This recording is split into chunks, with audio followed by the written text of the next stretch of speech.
Pernah nggak sih kamu merasa kalau hal-hal kecil justru punya dampak yang paling besar dalam hidup?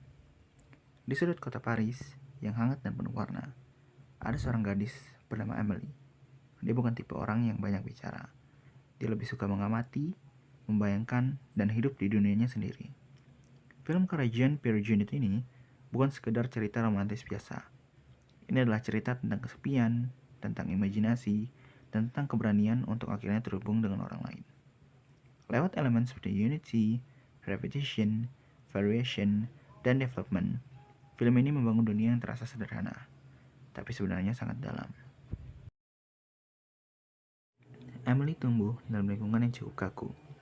Sejak kecil dia terbiasa sendirian dan akhirnya menciptakan dunianya sendiri yang penuh imajinasi.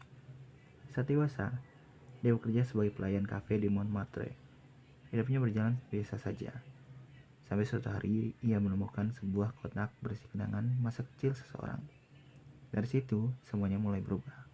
Emily mulai diam-diam membantu orang lain menemukan kebahagiaan mereka.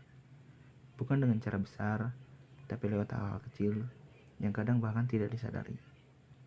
Alur ceritanya juga nggak dibangun dari konflik besar, justru dari potongan-potongan kejadian kecil yang saling terhubung. Dan disitulah terasa banget unity dalam film ini. Semua terasa menyatu. Emily itu karakter yang unik. Dia sangat peduli sama orang lain, tapi anehnya justru kesulitan menghadapi perasaannya sendiri. Dia berani membantu orang lain, tapi ragu untuk mengambil langkah buat dirinya sendiri. Perjalanan karakternya pelan, tapi terasa. Ini yang menunjukkan development dalam film ini. Lalu ada Nino, sosok yang sama-sama unik dan sedikit aneh, tapi lebih berani dalam mencari koneksi dengan orang lain. Ada juga Glassman, yang hidupnya terbatas, tapi justru jadi semacam cermin buat Emily. Dari dia, Emily mulai sadar kalau dia juga harus bergerak. Menariknya, Emily terus mengulang pola yang sama, membantu orang secara diam-diam. Ini jadi bentuk repetition yang menunjukkan konflik batinnya.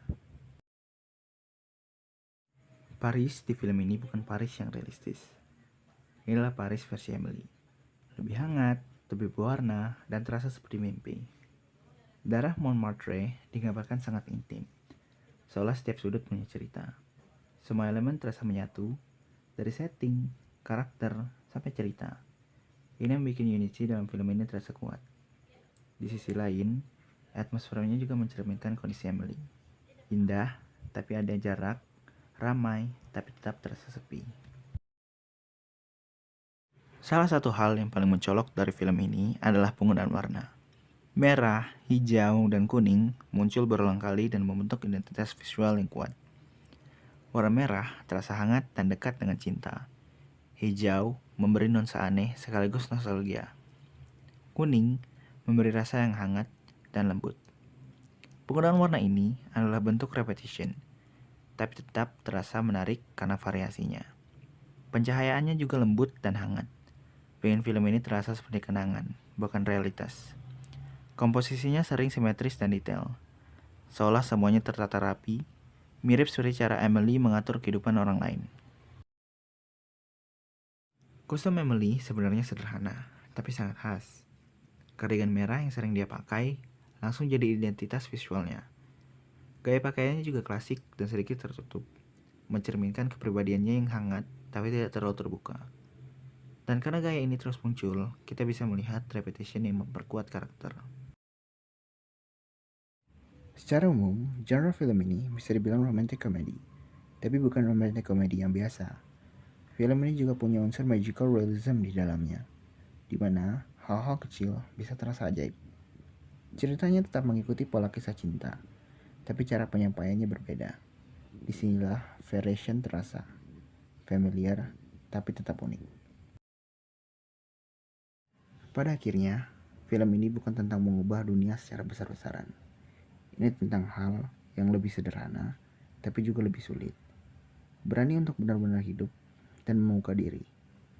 Melalui unity, repetition, variation, dan development, film ini menunjukkan bahwa hal kecil pun bisa punya arti besar. Dan mungkin kita juga nggak perlu melakukan sesuatu yang besar untuk membuat perubahan. Kadang cukup mulai dari hal yang kecil.